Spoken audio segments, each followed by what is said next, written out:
Martine, qui est co-autrice du livre dont on parlera aujourd'hui, qui va intervenir pour commenter son expérience dans l'édition effectivement de ces textes. Et ensuite, je dirais quelques mots en tant que représentante de l'association d'ex-prisonniers politiques chiliens en France. Et ça se passera comme ça. On discutera avec vous.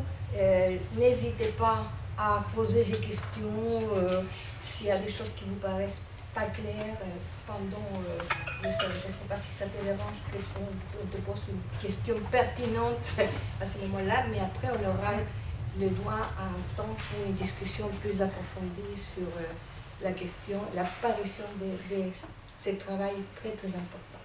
Donc on va donner la parole à Pascal tout d'abord. Pascal qui est là. Pascal, vous pouvez dire les noms des gens parce qu'on est en... Oui, je vous entends très bien. C'est très familial, mais on ne sait pas qui. Bah voilà, si tu veux te présenter et présenter un peu ce travail éditorial.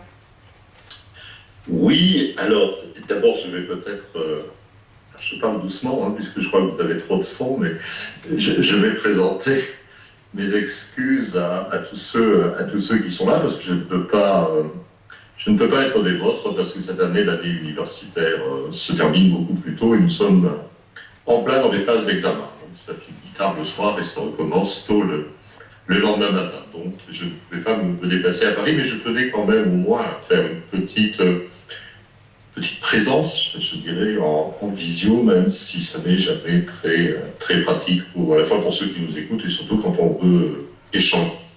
Voilà, donc je vous présente à tous mes excuses, mais je suis quand même heureux d'être un tout petit peu parmi vous à distance. Moi, je ne vais pas dire grand-chose, en fait.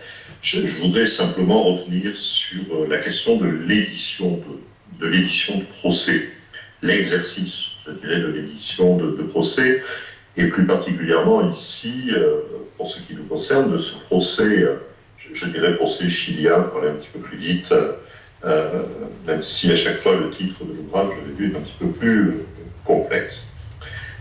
La première chose que je voudrais vous dire, c'est que il y a une très mauvaise réputation en France, mais il n'y a pas qu'en France, en Allemagne, c'est la même chose, ou en Italie, de l'édition de procès. On ne fait plus, et depuis longtemps, d'édition de procès, simplement parce que cet exercice, qui est un exercice extrêmement ancien, hein, on trouve des éditions de procès dès le XVIIIe siècle, est une pratique qui s'est largement développée dans le cadre, comment vous dire, du sensationnalisme, en fait. Hein.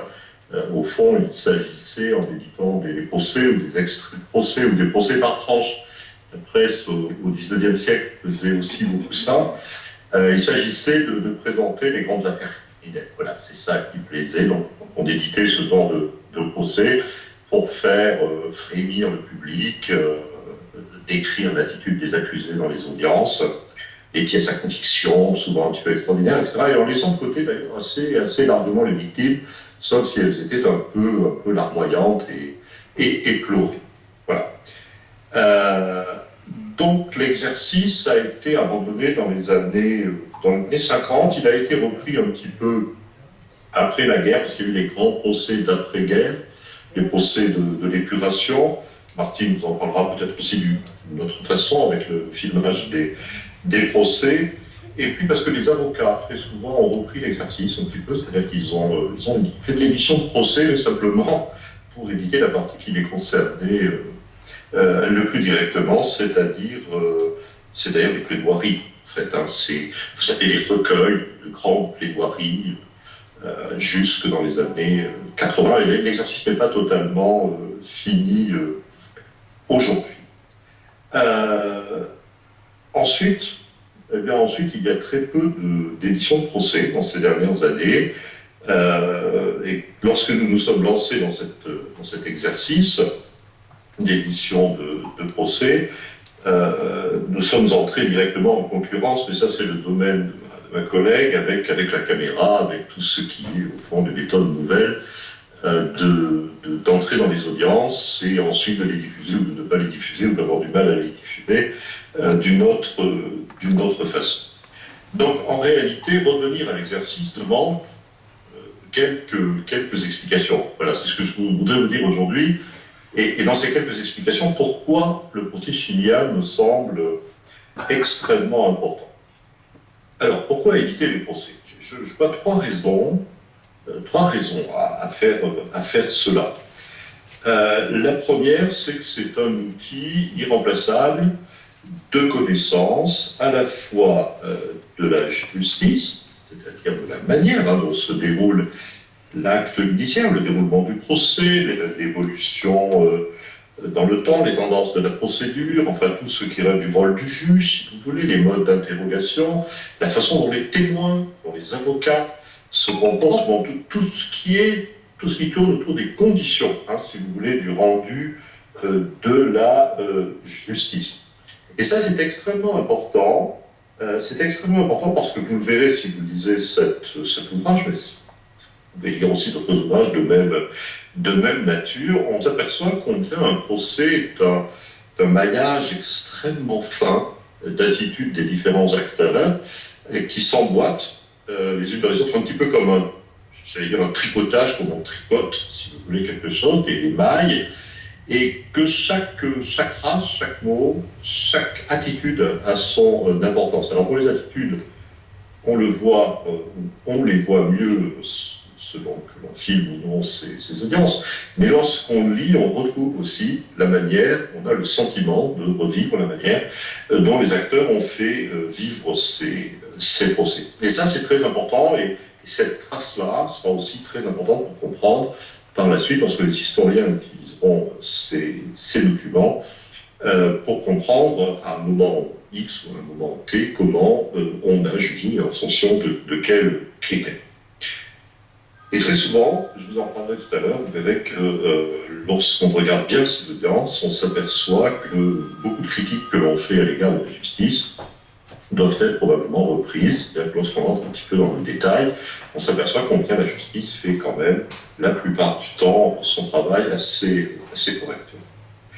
La deuxième raison pour laquelle il faut éviter les procès, c'est parce que ces éditions contribuent, sont un gage, si vous voulez, à la démocratie.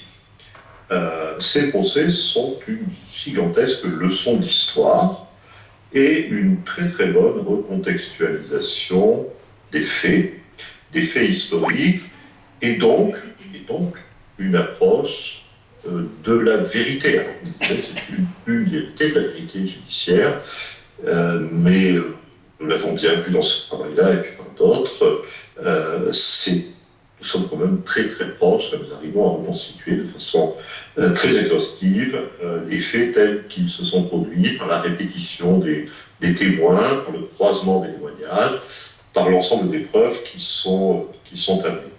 Donc en réalité, l'exercice permet, si vous voulez, une réflexion en profondeur sur l'usage de la justice dans un système démocratique, et se révèle ici effectivement un usage extrêmement positif, puisque chacun de ces procès dont on vous rend les audiences sont un élément de cette lutte perpétuelle contre l'impunité. En fait, moi j'estime, vous le dira peut-être autrement, mais que lorsque nous éditons ces procès, ou lorsque nous les mettons à la disposition, eh bien, nous participons aussi à l'absence, à la lutte contre l'oubli, et donc nous travaillons c'est un combat perpétuel contre l'impunité partout dans le monde. Et puis, je prendrai peut-être un exemple pour vous expliquer pourquoi c'est important. Le procès que nous avons publié avant celui-ci, dans la même collection, est un procès qui était consacré à Oradour-sur-Glane, le massacre d'Oradour-sur-Glane, ce qu'on appelle le procès de Bordeaux. Alors, pour ceux qui ne sont pas familiers avec ce drame, il s'agit du massacre d'une population, hommes, femmes et enfants, à la fin de la Seconde Guerre mondiale, dans un petit village du Limousin, par une division SS dont les membres sont jugés en 1953 dans un grand procès à Bordeaux. Nous avons publié toutes les audiences du procès de Bordeaux, soit 2 volumes, l'équivalent de 2 volumes comme celui-là, et on nous a dit, mais vous êtes fous, enfin, qu'est-ce que vous faites avec ça, un ouvrage aussi gros, personne ne le lira, etc. Sauf que l'édition du procès a montré qu'en réalité, la justice était bel et bien passée et que ce qui avait failli, c'était l'amnistie, ça nous parlera à tous, l'amnistie du gouvernement, qui avait suivi une semaine après la tenue du procès, et que les gens avaient fini par assimiler, vous voyez, le procès de l'amnistie, et finalement à accuser très généralement la justice de n'avoir pas rendu aux victimes ce qui aurait été de droit, des sentences qui auraient été de droit. Mais en fait, la justice était bien passée, elle avait fait son travail, et nous avons montré combien elle l'avait bien fait d'ailleurs, et combien en réalité le processus de l'amnistie s'était révélé un véritable ravage par la suite, puisque tous les accusés avaient été amnistiés, tous les accusés condamnés avaient été amnistiés, mais combien on assimile très facilement tous ces process différents, un process différents qui sont le jugement, l'amnistie, l'oubli, etc. Nous avons fait par cette publication pourquoi l'édition de procès se révélait ici particulièrement utile. Il y a peut-être une autre raison qui peut conduire à l'édition de procès, il me reste encore une dizaine de minutes, je pense. C'est le fait. Pascal, peut-être un peu moins. Peut-être un peu moins. Oui, alors Non, ça va. Je vais aller d'accord. Okay. Non, c'est bon. Bon. On me souffle que c'est bon. Alors, c'est peut-être le fait qu'au fond, l'audience et les audiences telles que nous les répercutons sont des traces qui vont rester, qui vont demeurer, si vous voulez. C'est-à-dire qu'on va pouvoir se mettre un petit peu en décalage par rapport à tout ce dont vous avez l'habitude, au fond, c'est-à-dire la presse et les comptes rendus de presse. Or, faire un compte rendu d'audience, mais ça on pourrait vous en parler pendant très longtemps, même lorsque l'on est des journalistes aguerris, donc des chroniqueurs, si vous voulez, judiciaires, ça n'est pas rendre compte exactement du procès, c'est lire le procès à l'aune de ce que l'on entend, de ce que l'on veut démontrer pour le journal pour lequel on travaille. Donc il y a, dans l'exercice auquel nous nous livrons, si vous voulez, une sorte de retour vers la vérité de l'audience, alors qui, je le reconnais, n'est pas facile à lire, pour le lecteur est un exercice assez difficile, mais vous avez là sous les yeux ce qui s'est dit réellement. Après, vous l'interprétez de telle manière, mais vous n'avez plus ce filtre du chroniqueur judiciaire qui, lui, vous a rapporté les choses de telle ou telle manière. Alors pourquoi le procès chilien? Parce que, d'autres, que nous allons quitter d'autres, d'abord parce que c'est quand même un très grand procès, c'est le premier procès en France de 13 Chiliens et un Argentin, vous connaissez tout ça, pour détention, séquestration arbitraire, ce sont des incriminations extrêmement importantes, torture, actes de barbarie, disparition forcée, etc. Et ce, à un moment, et je vais reprendre là des phrases de Charlotte Girard. Charlotte Girard qui a beaucoup travaillé sur le Chili en se posant la question de savoir où était passée la justice. Je pense que c'était dit de son article, c'était dans les années 2017 ou 2018. Et lorsque nous avions fait ces travaux, Charlotte Girard disait, mais au fond, la justice au Chili, c'est l'histoire d'une impasse, en fait. L'histoire d'une impasse, c'est-à-dire qu'il y a eu sans arrêt, pendant des années à partir de 88, une sorte de voie chilienne de la justice qui a été une suite de non-justice, au fond, la mise en place de stratégies d'évitement de la justice. Ça avait très bien démontré ça, avec un vieil adage, en reprenant un vieil adage d'ailleurs, que vous retrouvez dans quantité d'États un petit peu post-dictatoriaux, pas de sanction, pas de coupable, pas de victime. Donc on se débrouille pour que, au fond, peu des affaires extrêmement graves, celles dont j'ai cité les incriminations tout à l'heure, arrivent devant les tribunaux, et comme ça on obtient une sorte d'impossibilité des sanctions pénales grâce à toute une série de verrous que l'on met en place. Et au Chili, il y en a eu des verrous mis en place entre 88 et jusqu'à la mort de Pinochet. Et c'est là où éditer ce procès-là devient intéressant, parce qu'on s'aperçoit, quand on reconstruit un petit peu, je ne vais pas vous la faire date par date, mais de toute l'histoire du Chili et de la justice au Chili, que c'est une suite d'affaires à l'étranger. Alors, affaires retentissantes, plus ou moins retentissantes, mais qui ont finalement eu un poids sur le déroulement de la justice au Chili. C'est le rôle des juges britanniques, même si l'affaire s'est terminée en queue de poisson, c'est l'Audiencia en Espagne, etc.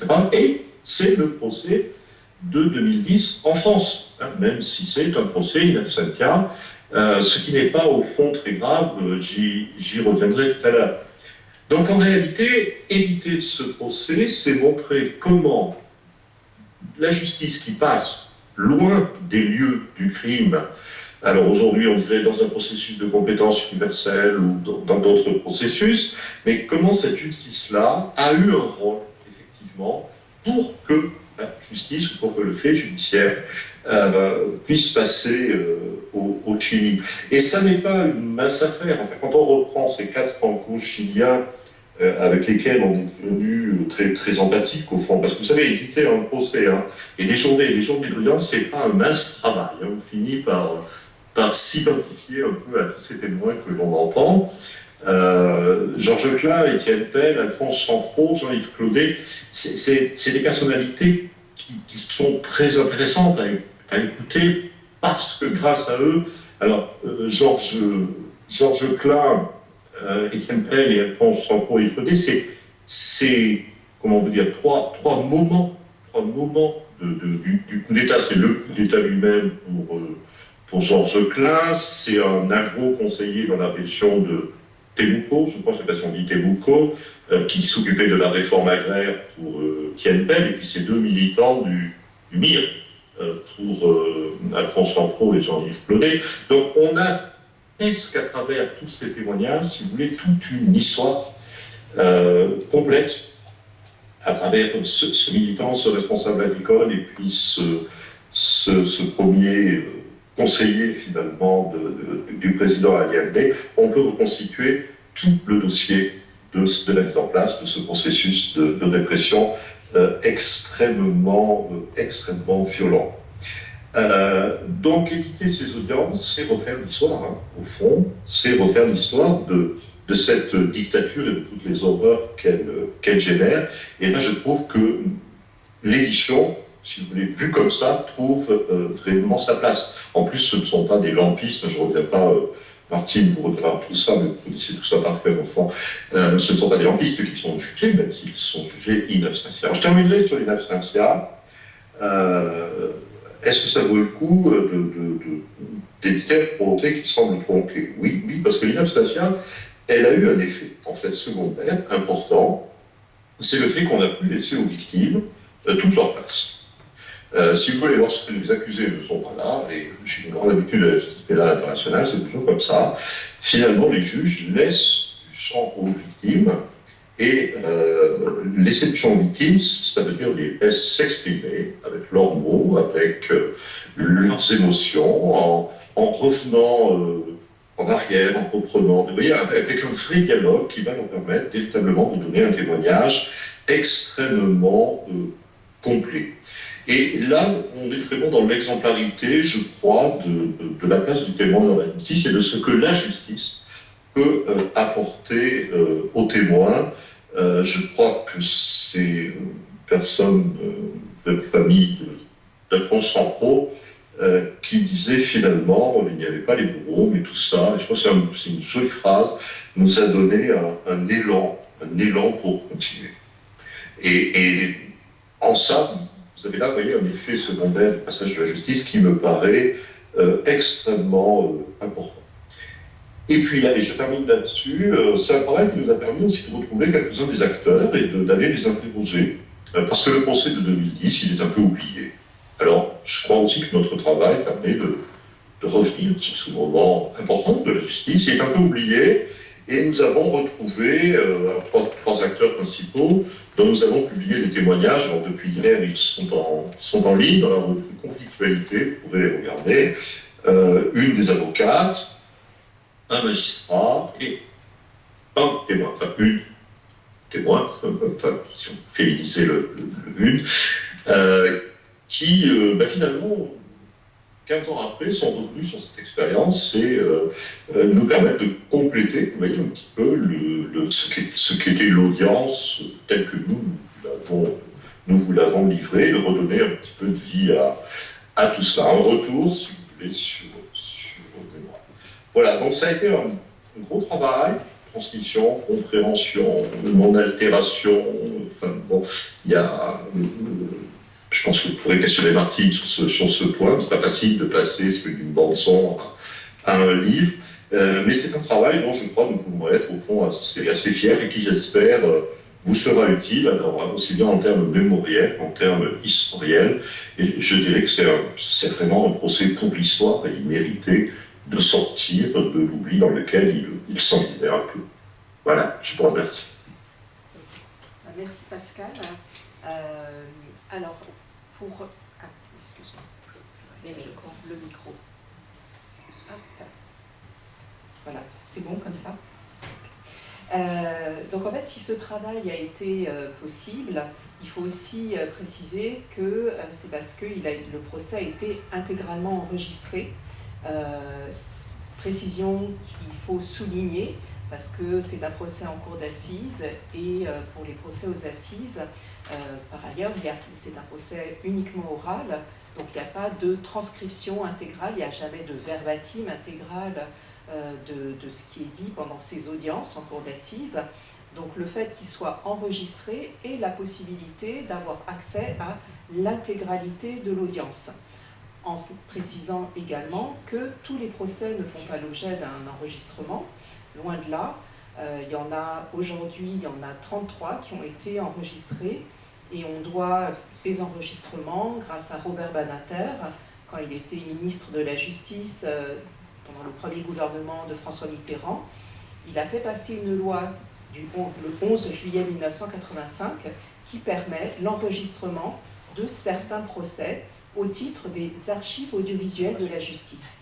Donc dès que ces enregistrements ont lieu, c'est des enregistrements qui sont complètement intégraux, hein, il n'y a pas de remontage, il n'y a pas de coupure, il n'y a rien qui est enlevé.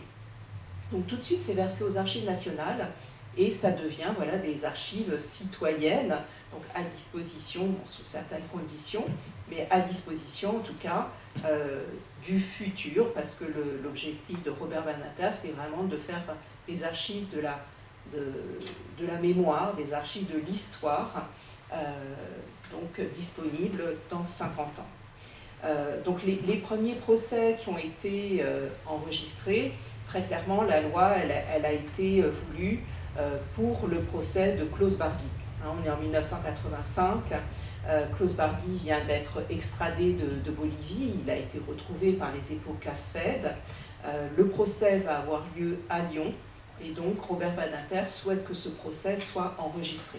Donc il y a toute une loi qui est construite, hein, tout un travail préalable qui est mis en place à l'Assemblée nationale, en convoquant des résistants, en convoquant des anciens déportés pour voir comment cet enregistrement va pouvoir se faire. Et à partir du moment où ce procès, le premier procès est enregistré, donc on est en 1987, il y a 2 autres procès en lien avec les faits de la Seconde Guerre mondiale qui sont enregistrés, donc celui de Paul Touvier en 1994, donc celui d'un milicien, ensuite celui de Maurice Papon en 97-98. Vous avez peut-être vu l'année dernière, il y a 3 documentaires qui ont été diffusés à la télévision sur ces 3 procès.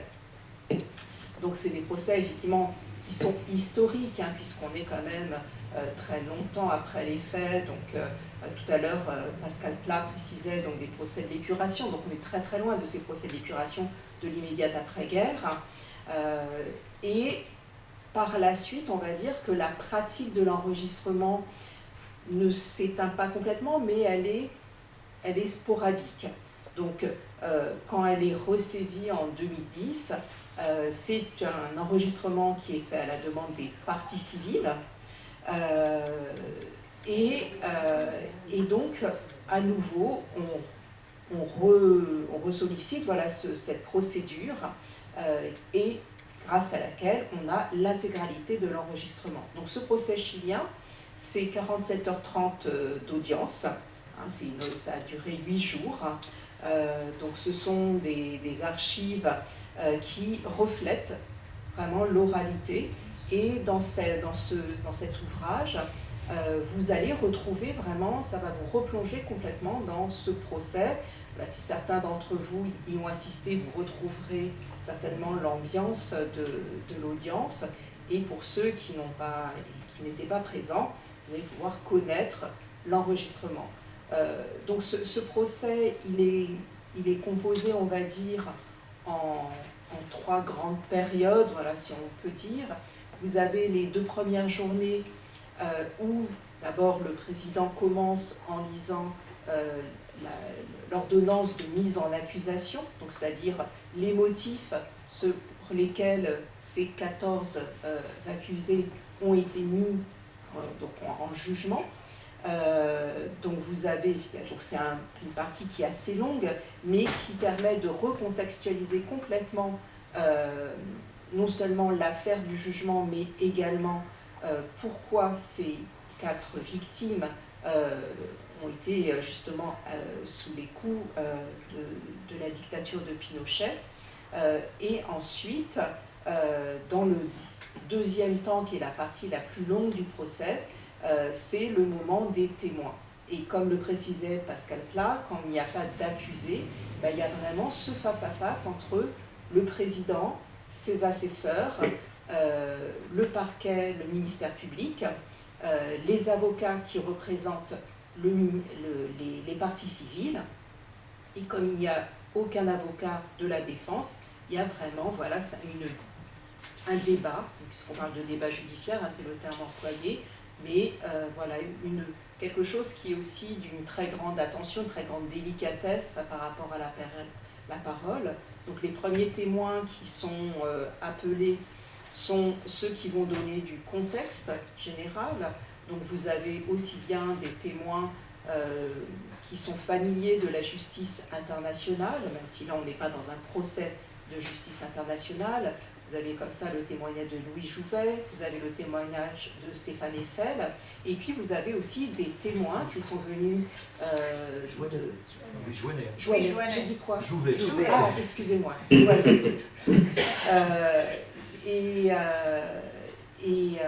Dont on a d'ailleurs les archives. Et donc vous avez aussi des témoins qui sont venus du Chili ou qui sont venus des États-Unis, qui sont spécialistes du Chili ou du plan Condor, et qui ont, pareil, apporté des éléments de contexte.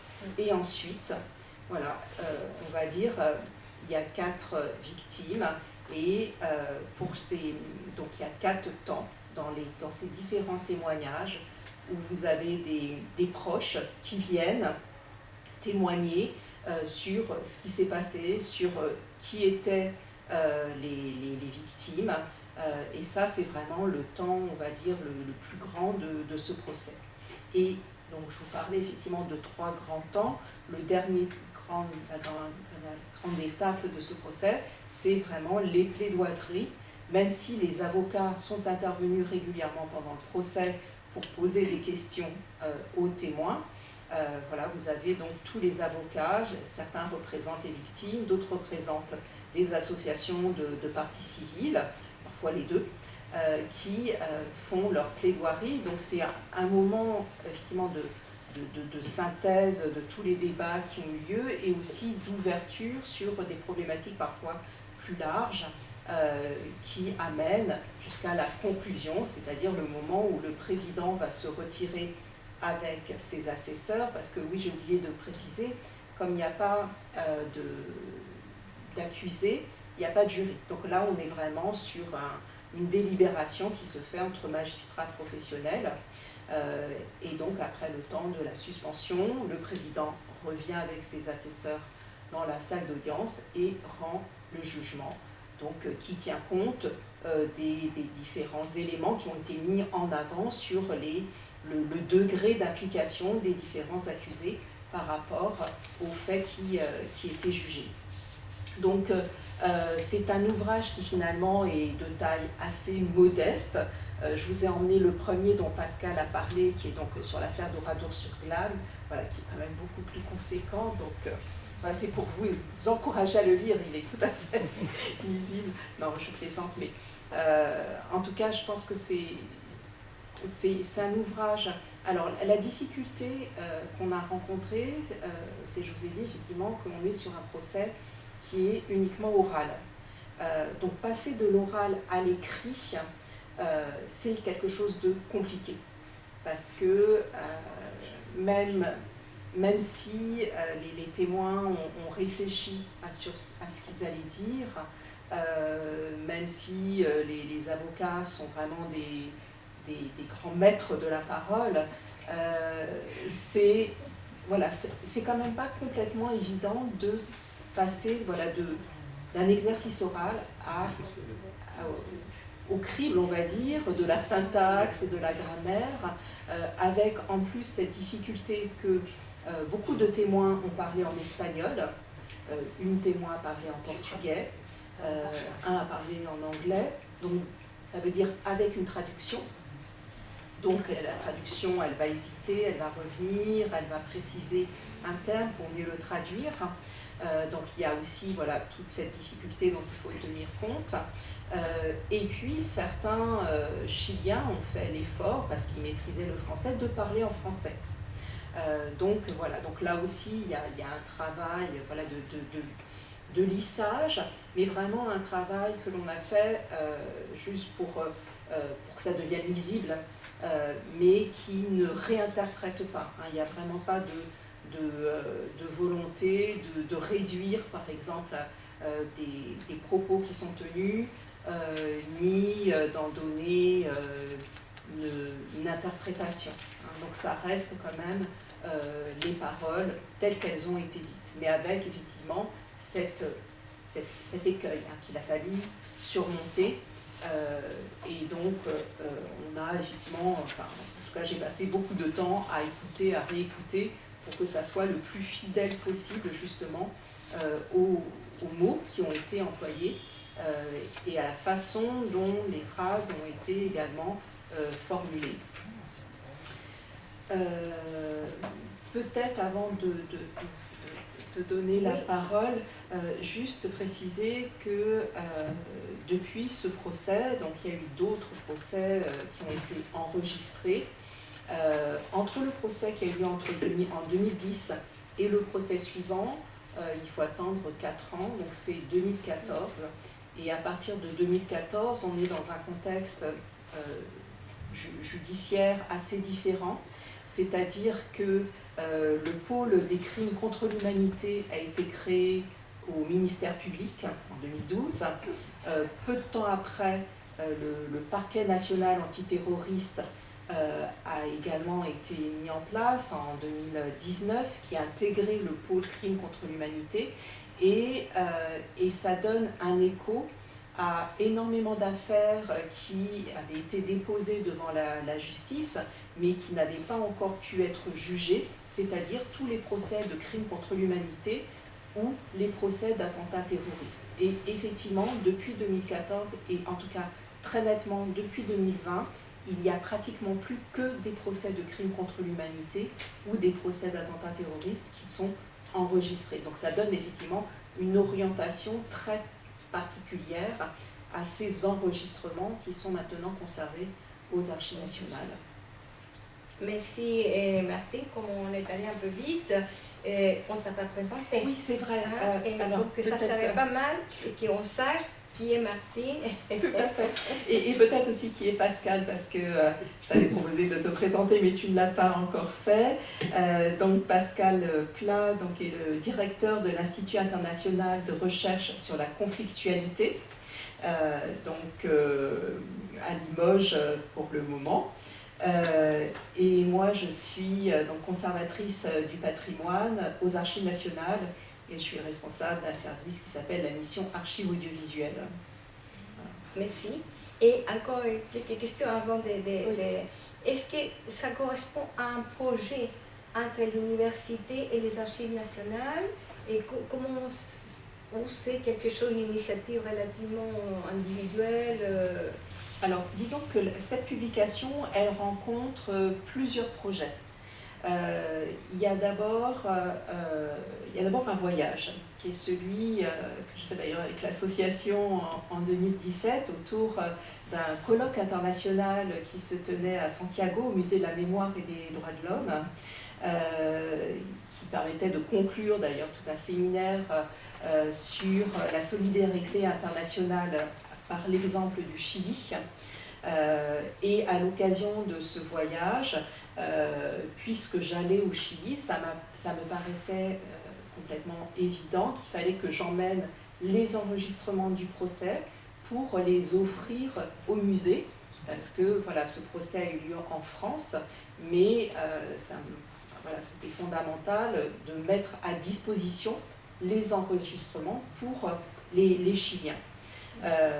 Et à partir de cette initiative, on a commencé à réfléchir avec Maria Luisa Ortiz, donc la directrice des collections du musée, sur comment on pourrait sous-titrer ces enregistrements, parce qu'effectivement certains témoins parlent en espagnol, donc là effectivement ils deviennent accessibles pour les Chiliens, mais c'est loin d'être le cas de tout, sinon tout le jugement est en français, donc avec en plus des termes juridiques qui sont spécifiques, donc peut-être pas un français non plus le plus facilement accessible.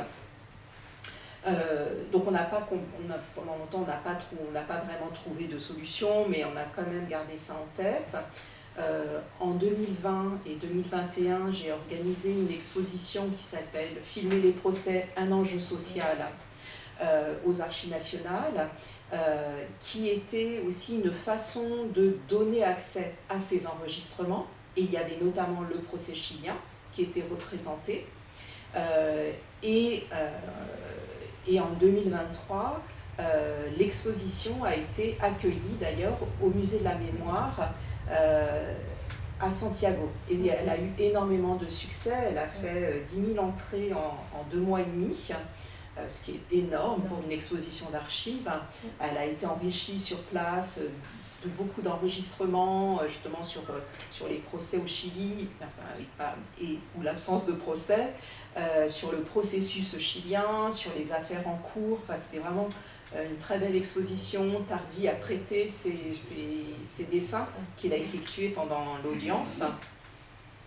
Et Maria Luisa, comme il y a eu beaucoup de succès, elle a reprogrammé l'exposition au printemps 2024. Et avant les élections, il y avait un projet, elle a été aussi exposée, c'est vrai, j'ai oublié, à l'Université du Chili, à Santiago. Ça, c'était en fin 2024, début 2025, je ne sais plus très bien, début 2025. Et il y avait aussi le projet qu'elle aille dans une autre université. Bon, là, effectivement, avec le contexte, je ne sais pas très bien ce que ça donne, mais en tout cas, c'était les projets.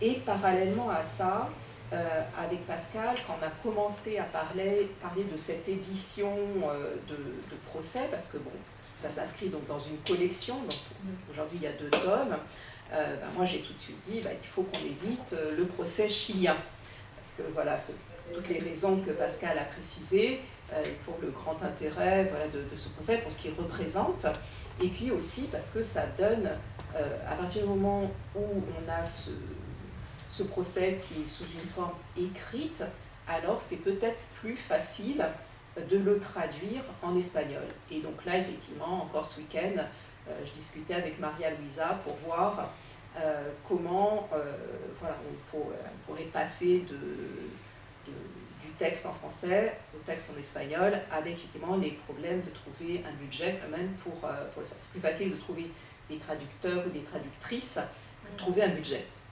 Mais en tout cas, c'est une étape qui est importante et qui ouvre la possibilité à cette traduction. Ouais. Et ça va me permettre d'enchaîner un petit peu avec quelques mots que je voudrais dire. Mais avant ça, je voulais dire que, bon, je n'ai pas malheureusement eu le livre, mais tu avais envoyé le PDF que je peux lire à l'ordinateur. C'est un peu pas si commode, mais ça a été quand même une expérience très forte parce que je me suis dit, au début, que la lecture allait être ardue aussi, lire les audiences, toutes les formules.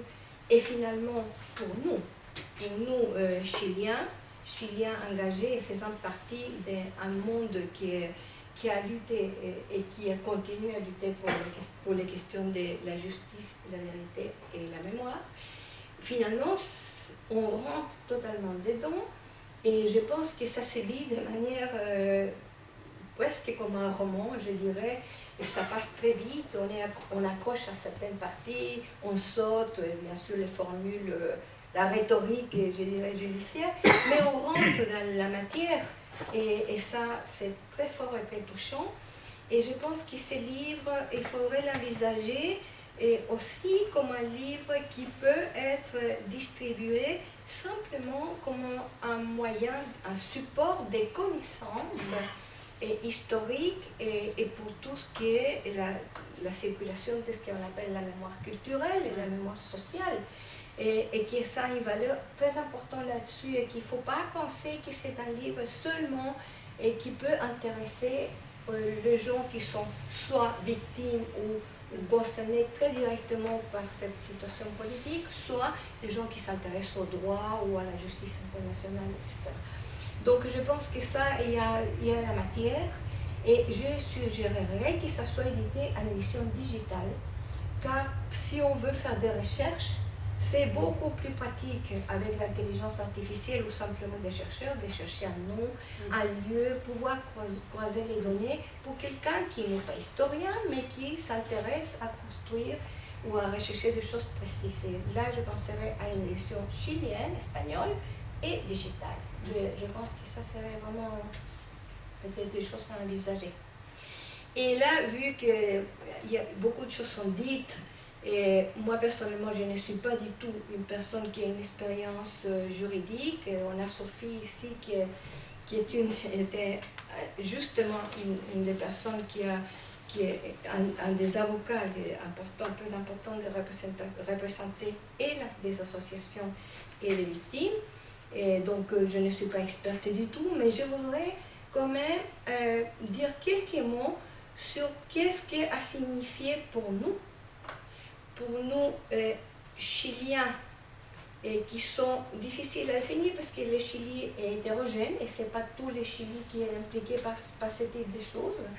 Mais pour nous, Chiliens, qui avons eu un engagement social, qui avons lutté et qui on a été victimes à différents degrés de la dictature, qu'est-ce qui implique justement ces procès et le fait qu'il y ait des prolongations comme celle-ci, sur des matérialités différentes qui nous permettent d'autres types d'accès.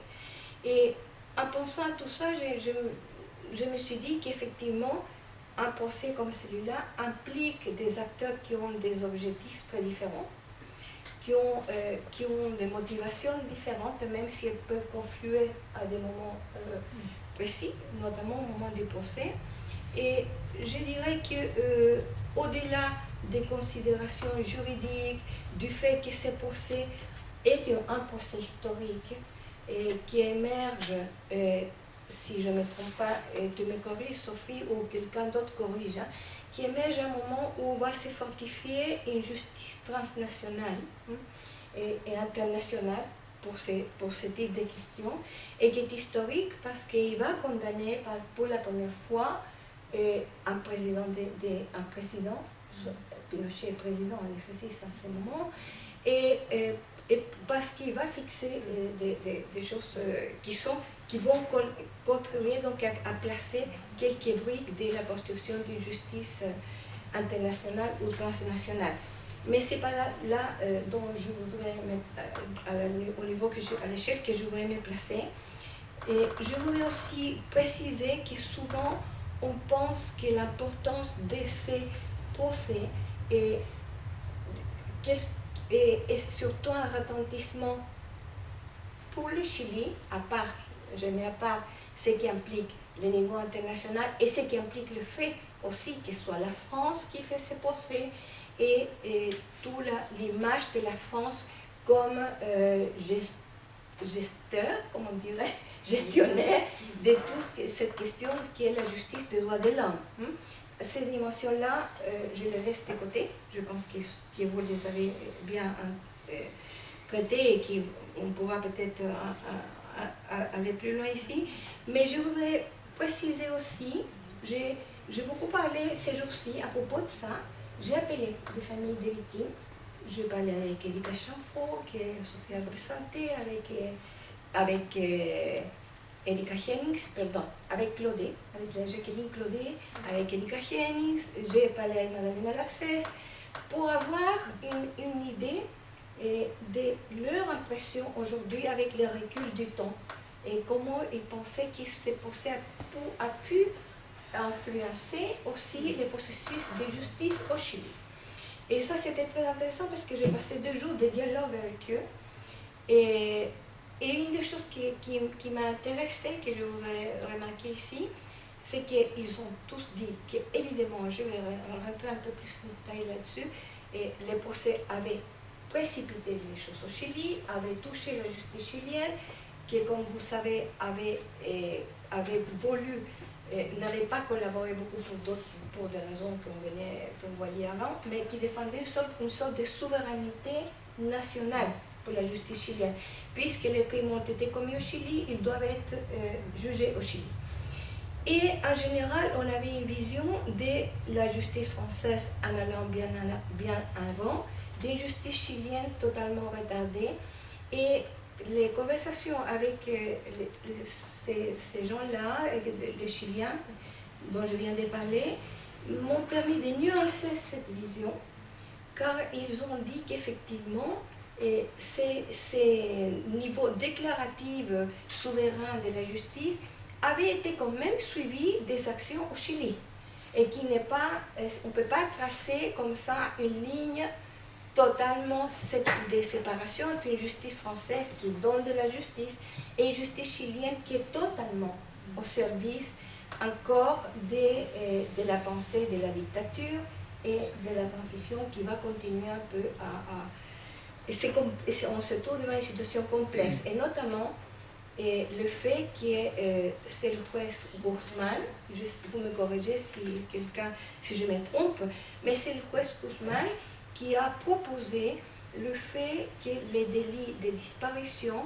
soient imprescriptibles, et donc le fait qu'on puisse continuer à juger les gens sans appliquer la prescription par les temps. Et ça, c'était une contribution de la justice chilienne qui a dû se battre, de la bonne justice chilienne, pour ainsi dire, qui a dû se battre constamment au Chili, évidemment, avec tout le système judiciaire installé dans la dictature, mais aussi qui ont trouvé des moyens d'agir dans ces contextes totalement adverses.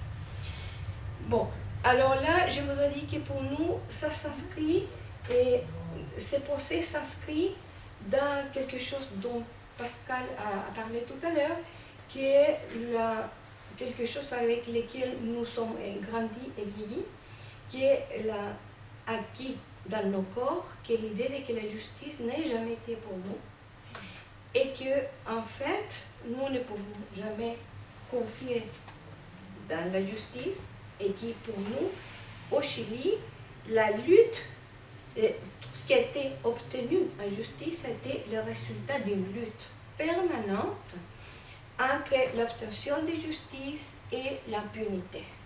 Une tension structurelle, disait Magdalena Garcés, entre les désirs et l'intention de justice et l'impunité, ces batailles qui se donnaient même à l'intérieur du corps judiciaire, à l'époque de la transition, bien entendu pendant la dictature. Et dans cette histoire de vie qui est la nôtre, et s'inscrit dans un cycle encore plus court, qui est le cycle qui commence avec la détention de Pinochet à Londres, dictée par les Juan Garzón en Espagne, avec le soutien de Joan Garcés, avocat chilien qui avait une équipe d'avocats. Je ne sais pas si Joan s'occupait aussi des Argentins. C'est le fait de l'arrestation de Pinochet le 16 octobre 1998 à Londres, et surtout l'action de l'avocat argentin réfugié Carlos Lepoy. Ah, c'est Lepoy, si. D'accord. Voilà. Mais qui travaillent ensemble avec Garcés et, Oui, et Guzman. mais hein. souvent, Carlos est complètement Oui, caché. il est effacé. Oui, Voilà. bah, c'est très bien de C'est pour ça que rendons à César ce qui lui appartient. Absolument, totalement. En tout cas, pour nous, ces procès, quelque part, né là. Le procès s'est fait beaucoup plus tard, bien sûr, hein, en 1998. Mais l'arrestation, en 2010, pardon, mais l'arrestation de Pinochet change pour nous, et c'est un changement de cycle. C'est un changement de cycle parce que nous, je parle nous en tant que membre de l'association d'ex-prisonniers politiques chiliens, mais je pense qu'on représente aussi un ensemble d'un exil militant qui était ici. Pour nous, ça a marqué autant de manière objective le fait que Pinochet soit arrêté, qu'il y ait un procès en Espagne, tout ça, qu'il y ait des points de vue subjectifs, des points de vue de ce que nous avons senti, totalement un changement de cycle. On passait de subir à agir. Hein? Et c'est le moment où d'une réorganisation complète de l'exil des associations qui va se bouger de manière, et ça, on n'a pas fait cette histoire-là à partir de la mémoire, toutes les grandes mobilisations de l'exil chilien partout en Europe qui ont impliqué presque un engagement de militance comme on l'avait fait pendant l'époque de l'unité populaire et pendant les moments de la répression. Et à ce moment-là, c'est justement lequel s'est constitué l'association d'ex-prisonniers politiques chiliens qui va immédiatement recueillir les témoignages, témoigner pour Londres, pour les avocats de Londres, pour qu'on les garde à Londres, pour le juez Guzman, envoyer des témoignages tout le temps partout. Ces témoignages étaient faits non pas pour la mémoire, après il y a eu un travail postérieur, mais pour le travail judiciaire. Et il y a eu une activisme énorme qui était en plus, qui a bougé aussi, solidarité latino-américaine. Et donc, il y a eu un moment d'effervescence qui a duré quelques années. Et donc, c'est un cycle qui commence. Et à l'intérieur de ce cycle, le procès Pinochet est un hito, je ne sais pas comment traduire, un jalon, un moment très important, une sorte de culmination réelle et objective, avec des vraies condamnations, qui, pour nous, est quelque chose qui tout à fait résultat d'un mouvement collectif, pas seulement des Chiliens, mais des Chiliens, des associations. De fait, les parties civiles du procès ont été des associations françaises, hein, comme la LDH, la FIDH, FAL, il y a nous-mêmes, et bien sûr, nous tous autour des familles qui ont été le moteur initial de ces procès, parce que les premières plaintes ont été déposées 15 jours après l'arrestation de Pinochet à Londres. Donc, tout cela, revenir à tout ça, c'est reconstituer la mémoire et reconstituer une mémoire de l'exil aussi, et une mémoire des luttes, une mémoire des luttes collectives et sociales qui va, dans les cas du procès, culminer ici aussi, en France, et pour les familles des victimes, dont le procès est en France, c'est la première fois qu'ils ont des condamnations. Il n'y a pas eu, jusqu'à ce moment-là, il n'y avait pas de condamnation pour ces victimes. Il y avait la justice chilienne commençait à se bouger parce que suite à la condamnation, à l'arrestation de Pinochet à Londres, il y a eu une pression sociale tellement grande que le gouvernement a établi, on était en pleine transition, hein, ce qu'on appelle en pleine démocratie, non, on n'est plus en dictature. Et le gouvernement va établir ce qu'on appelle la mesa de dialogue, en laquelle il s'agit de réunir des avocats, des représentants des associations de droits de l'homme et des militaires pour que l'information circule qui nous permette d'avancer dans les cas particulièrement des disparus ou des gens dont on ne connaissait pas les circonstances de la mort, même si on trouvait les corps. Cette mesa de dialogue n'a pas marché, mais la justice chilienne a nommé quand même des juges, a nommé des jeunes juges, a donné quelques moyen au juge, mais c'était une justice qui appliquait. Les projets étaient un projet de réconciliation, de pardon, et l'idée fondamentale était de donner un peu de justice sans vraiment créer rechercher la vérité qui impliquait vraiment des condamnations à fond des militaires. Donc on avait les lois, la demi-prescription, qu'on avait, donc on appliquait à toute personne qui pouvait être dans un procès une peine rabaissée de 3 degrés, hein, et ce qui donnait que parfois les gens responsables des séquestrations, des tortures et même impliqués dans des disparitions ou des morts pouvaient avoir moins de 5 ans et un jour et se trouver donc en liberté. Et on avait quelques cas de condamnation. Contre le procès, je pense que je ne me trompe pas, hein, mais je pense qu'au moment du procès en France, sur 300 condamnations, il y avait 39 personnes en prison. Hein. Donc il y avait tout un système mis en place pour retarder la justice, pour donner des peines très basses et pour tout faire de manière à que tout ça ne provoque pas de conflits dans le pays, d'un projet politique de réconciliation et de paix. Donc tout cela, c'était une lutte constante pour obtenir tout ça.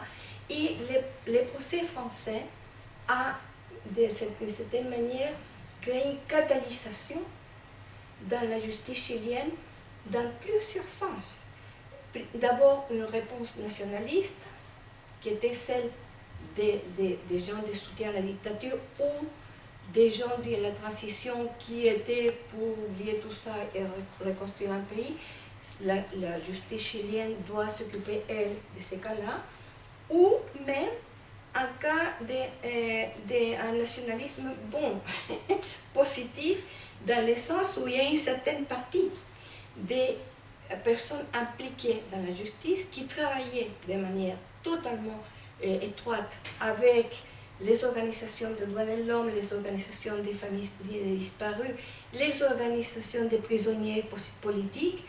Donc tout cela voulait aussi que le Chili avance plus pour montrer aussi qu'on pouvait avoir une justice. Donc tout cela, ça se passe donc dans des cadres complexes, avec beaucoup d'enjeux qui se croisent, qui se trouvent ensemble dans un chemin, pas toujours. Et je pense que tout cela,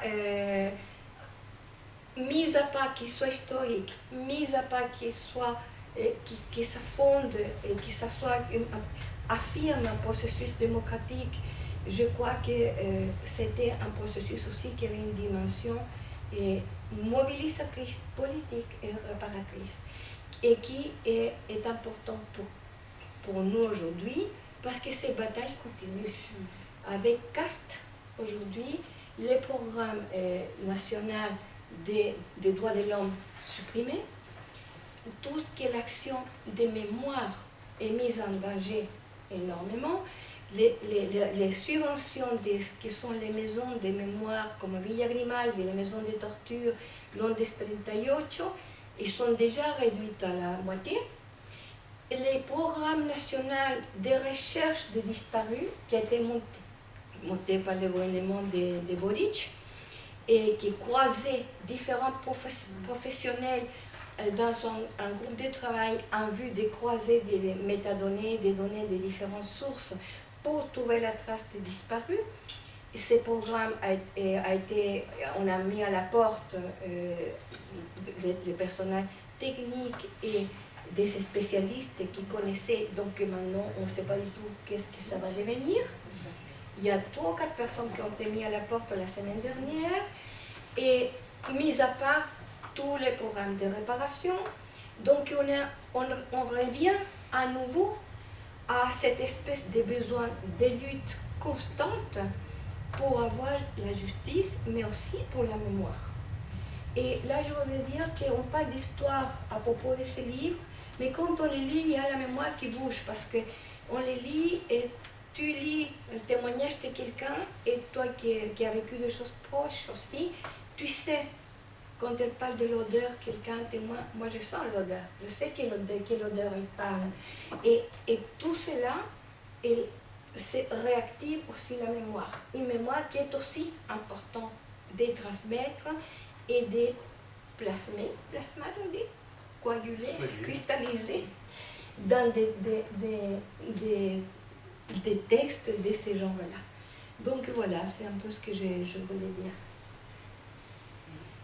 Et maintenant, on va donner la parole à tout le monde, s'il y a des précisions. Oui. Je crois qu'on s'entend, il y a tellement peu de temps. Bon, je veux bien. D'abord, hommage au lapsus, Louis Jouvet est l'un des créateurs de la Maison de l'Amérique latine. Voilà, c'était mémoire de sa troupe qui a fait une tournée en Amérique latine en 42, 43, 44, d'abord payé par Vichy, et puis qui est devenu la tournée de la France libre. Et Louis Jouvet, après, a toujours milité pour la création de cette maison. Donc voilà, c'est un lapsus sympathique. Pour ceux qui connaissent Louis Jouvet, je pense que ça va. Mais l'acteur. Pardon? Oui, le comédien. Oui, un peu Louis Jouvet. Très lié à la Maison de l'Amérique latine. Avant de dire la chose pour laquelle je prends la parole, une illustration du problème des traductions. Le mot crime, crimen. En espagnol, quand on le traduit, ça veut dire soit l'affaire, soit le crime. Absolument. Ça veut dire que par moment, des gens qui parlent très bien français vous parlent le crime de Prats, le crime de Dreyfus.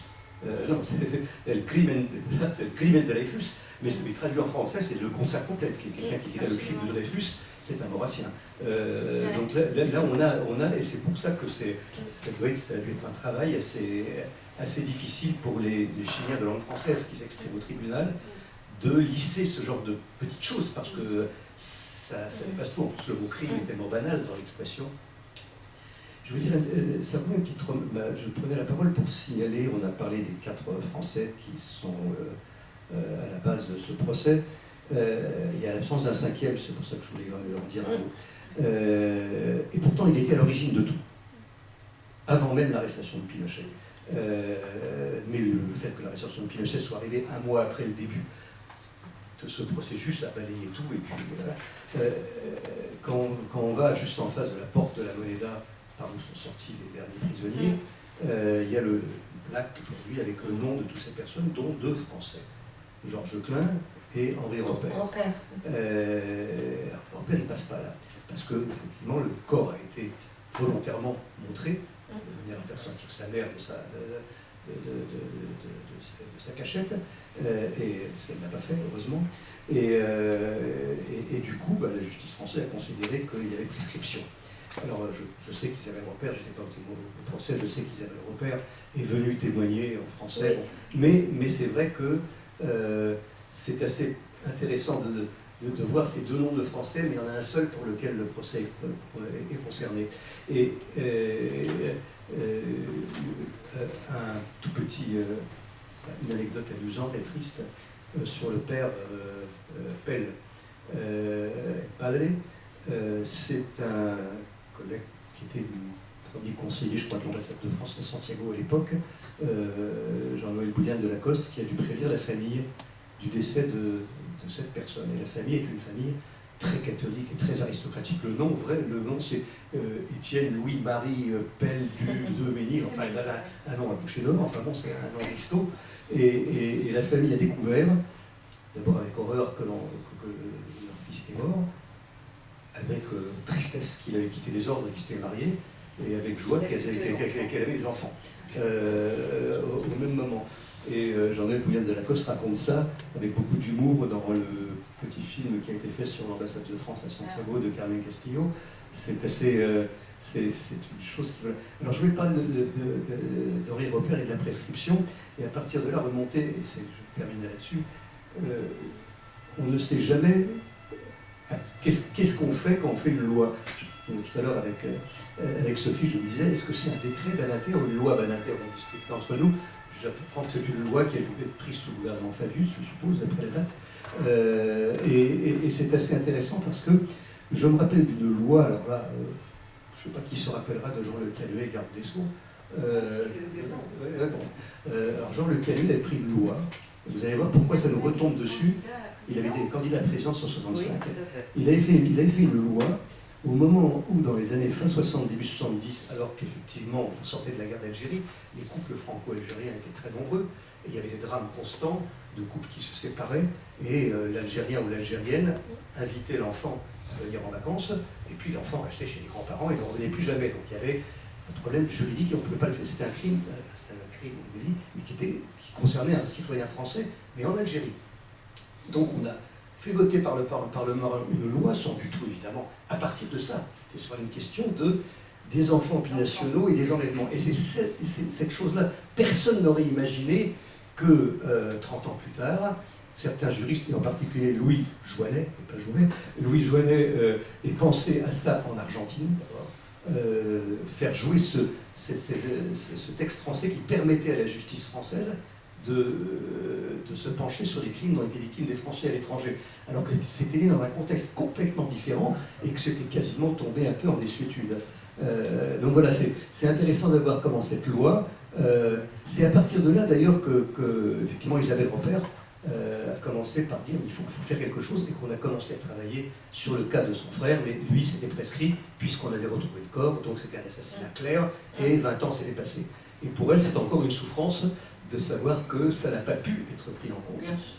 Mais le nom est là, les deux Français qui sont là sur la rue Morandé. Alors la rue Morandé, je termine là-dessus, c'est parce que la maison du monsieur qui habitait en face de là, c'était le chevalier de la Morandais, PAIS, un aristocrate de Saint-Malo, et c'est devenu la Calle Morandé, chilénisée. On a mis récemment une petite plaque pour rappeler que c'est ici qu'habitait monsieur de la Morandais, dont personne ne sait rien, sauf qu'il a donné son nom à la rue de la Moneda. Voilà, merci.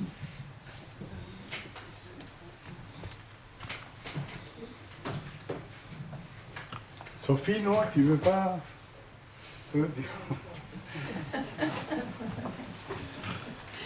Mais bon, je pourrais dire énormément de choses. Ce que je dirais peut-être d'abord, c'est sur l'atmosphère des audiences aux assises. Parce qu'on est en dehors du temps, on est enfermé pendant souvent des heures. Bon, si on sort déjeuner, c'est dans le palais de justice même, ou c'est entre avocats, victimes, etc. Donc on continue à parler du procès. Donc on est en quelque sorte dans la période de la dictature, dans la période de la répression, de la torture, des enlèvements. On baigne là-dedans pendant en fait c'était 11 jours, je crois qu'il y avait le week-end en plus. Enfin bon. Donc c'est une atmosphère très très particulière, l'atmosphère des assises. J'ai regretté quelquefois qu'il y ait des traductions qui n'aient pas été à la hauteur des témoignages. Et beaucoup de témoignages ont effectivement été extrêmement émouvants. Je me rappelle entre autres le témoignage tout à fait poétique, tragiquement poétique, de Martín Almada sur l'endroit où était, on l'a retrouvé après les archives de la terreur, les 30 ans de la dictature de Stroessner, dictature d'ailleurs dont on ne parle pas, oubliée, et qui n'a pas donné lieu à des jugements. Alors, la question, peut-être que tout le monde le sait, mais je pense que c'est important de le rappeler. Le premier procès qui a été fait pour mettre en jugement et ultérieurement condamner une personne qui avait commis un crime à l'étranger, c'était le procès Astiz en 1990. Alfredo Astiz. Et alors, était un capitaine de la marine argentine qui d'abord avait infiltré le groupe des maires de la place de Mai et qui a été, comment dirais-je, même un ami de deux victimes, enfin d'une surtout, Alice Daumont, les deux religieuses. Et le cas des deux religieuses et de leur disparition a été un cas emblématique, extrêmement connu. En plus, la façon rocambolesque dont elles ont reconnu Alfredo Astiz et ont découvert qu'il ne s'appelait pas Gustavo Niño, qui ne cherchait pas son frère, mais que c'était un espion à l'intérieur même de l'Église, et de leur groupe surtout. Donc ça a été un moment extrêmement important pour mettre en scène la capacité de la justice française à juger des crimes commis à l'étranger, perpétrés à l'étranger, à partir du moment où les victimes étaient de nationalité française. Et quelque chose qui a été, que moi j'ai vécu au moment du procès, enfin disons les premiers jours, postérieurement au dépôt de plainte, ce sont les Chiliens qui se sont approchés à moi et qui m'ont dit « Ah, mais moi aussi j'ai été torturée, je suis d'ascendance française, ou bien mon frère est aussi français et il a disparu. » Mais le problème, c'était d'arriver à prouver cette nationalité française, à faire comprendre de la manière la plus pédagogique possible, la plus humaine possible, qu'à partir du moment, c'est le cas de repère, à partir du moment où le corps est retrouvé, on n'est plus dans un phénomène de disparition et nous ne sommes plus dans le cas d'un crime continu. Et c'est ça qui a permis en fait de représenter ces procès au-delà du procès Astis. Là, dans le procès Astis, on était dans la prescription décennale, la prescription des 10 ans, à partir du moment où c'était une séquestration, parce qu'en droit français ça s'appelle une séquestration, bon là il n'y avait absolument aucun problème. Mais quand moi j'ai présenté la plainte en 98, en octobre 98, quelques jours après l'arrestation de Pinochet, on était 20 ans plus tard, donc là c'était beaucoup plus compliqué. Et il n'a fait... Alors moi j'avais présenté les plaintes aussi sur le fondement du crime contre l'humanité, qui en France est un vrai scandale à tout point de vue, mais c'est trop compliqué pour que j'entre là-dedans. Donc, mais je fais toujours un point sur cette question. Et bon, ça a été admis sans aucune difficulté, il n'y a eu aucune contestation par les magistrats, quels qu'ils soient, sur le fait d'admettre que la séquestration, donc nous n'avons pas de corps, est un crime continu. Et ce concept a été définitivement adopté il y a très peu de temps, il y a à peu près 5 ans, lorsque, après 8 ans de procédure, Mario Sandoval, qui était un répresseur argentin réfugié en France, a finalement pu être extradé. Quoique citoyen français. Oui, mais il est devenu postérieurement à la commission des faits. Mais donc, extradé voilà. en français, c'est compliqué. Voilà, Hein. voilà. Mais là, ça, non, en plus, il était surveillé. Enfin, il s'est défendu comme un beau diable, mais un jour, il a quand même pris l'avion. Et là, il y a eu une décision de la Cour de cassation qui a entériné de façon définitive, mais c'est une jurisprudence, donc suivant les vents politiques divers et variés, bons ou mauvais. Il n'est pas dit qu'un jour on y revienne, mais pour l'instant c'est un principe acquis. Il est indiscutable que la séquestration est un crime continu. Voilà. Merci. Et je voudrais ajouter quelque chose d'énorme que j'ai complètement oublié de dire. C'est qu'aujourd'hui, au Chili, on s'affronte à la situation de la commutation des peines des criminels de la dictature, des gens qui ont été condamnés et qui sont en prison, et qui est en ce moment le projet du gouvernement et de faire une commutation des peines parce qu'ils sont trop vieux, ils sont faibles, etc. Et donc les laisser finir leur peine chez eux. Déjà, ils sont dans une prison à Punta Pelco qui est totalement privilégiée. Ça n'a rien à voir avec les conditions de vie des prisons normales chiliennes. Mais là, on s'affronte à quelque chose d'insupportable du point de vue de l'éthique, de la morale, de la justice, de l'humanité.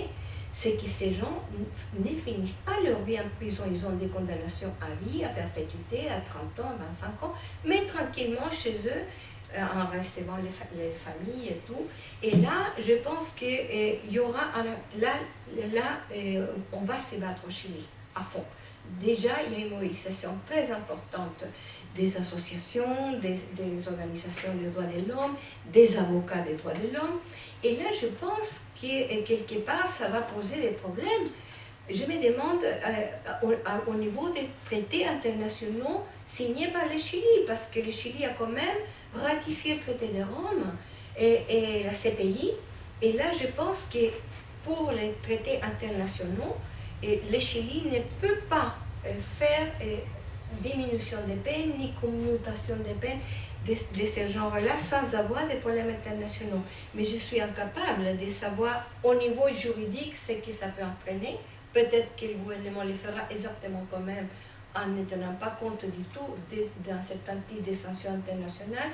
Mais quelles sanctions pourraient être ça? En tout cas, au Chili, ça ne va pas passer comme ça.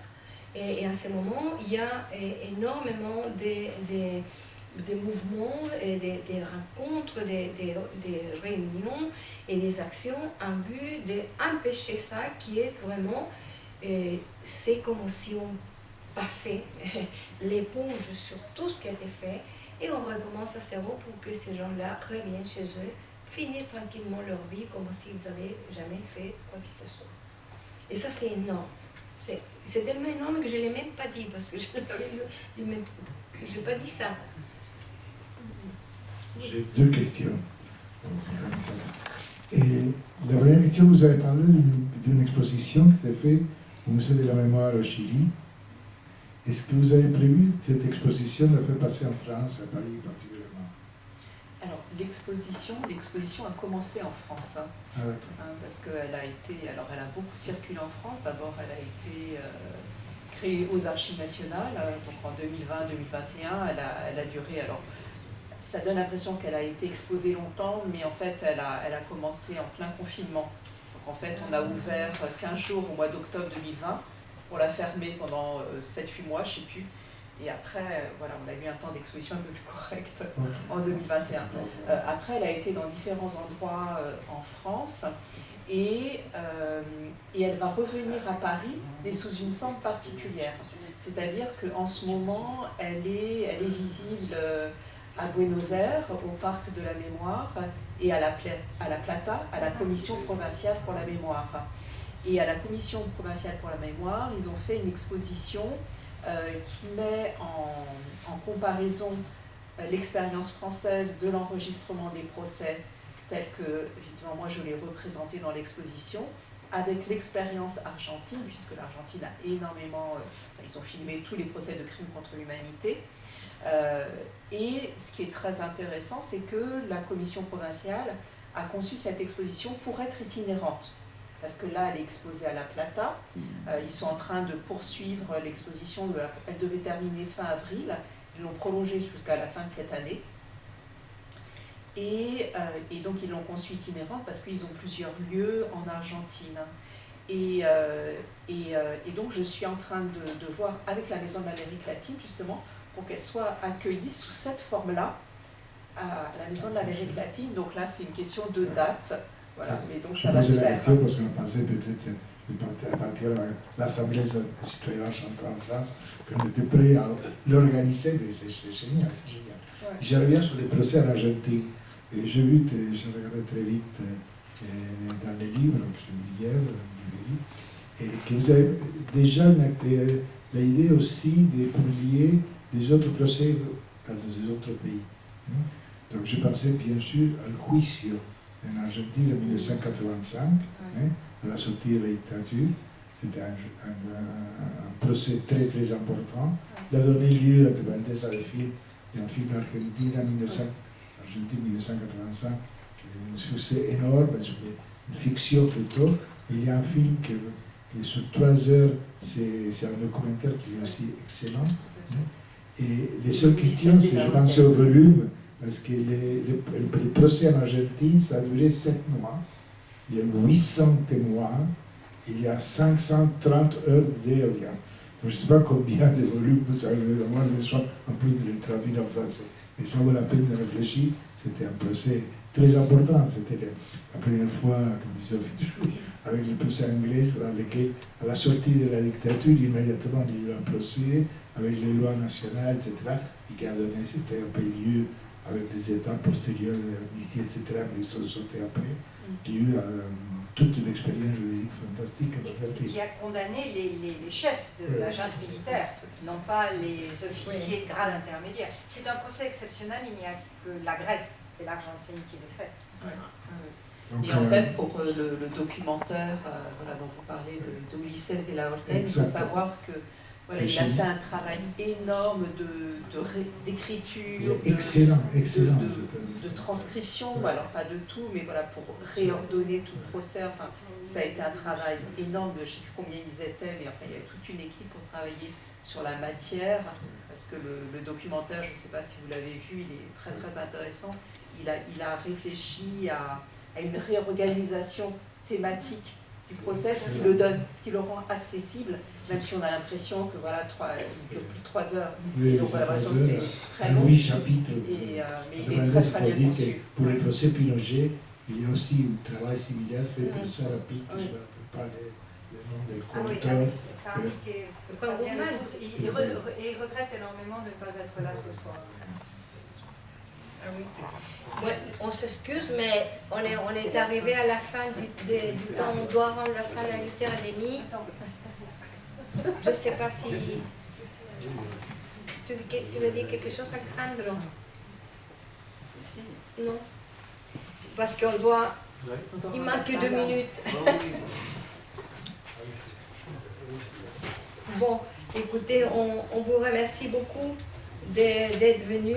C'est un premier dialogue, une première conversation sur tout ça qui reste ouvert, hein, avec des projets qui sont intéressants. Et on remercie vraiment beaucoup, autant Pascal Pla et Martine Simbliman Baru, qu'on n'a même pas dit ton nom, Martine, d'avoir fait ce travail qu'on sait combien ardu et pose des problèmes effectivement de toutes sortes de choses. Donc merci beaucoup à vous deux. Merci de votre présence. Merci. Également. Et pardon, ça c'est où ce livre? Et sur la table, là, vous avez donc des documents A4, où vous avez un QR code qui vous emmène directement sur le site de l'éditeur, parce que il se trouve en librairie, mais bon, je pense qu'il est un peu compliqué à trouver quand même. Donc voilà, sur le site de l'éditeur, c'est plus simple. Et je vous ai mis également le lien vers la revue Conflictualité, où vous allez retrouver donc les 3 entretiens qu'on a menés avec Maître Thonon, avec le procureur Kremer et avec Erika Innings, justement. Donc voilà, qui sont 3 entretiens très très intéressants. Merci encore. Merci beaucoup.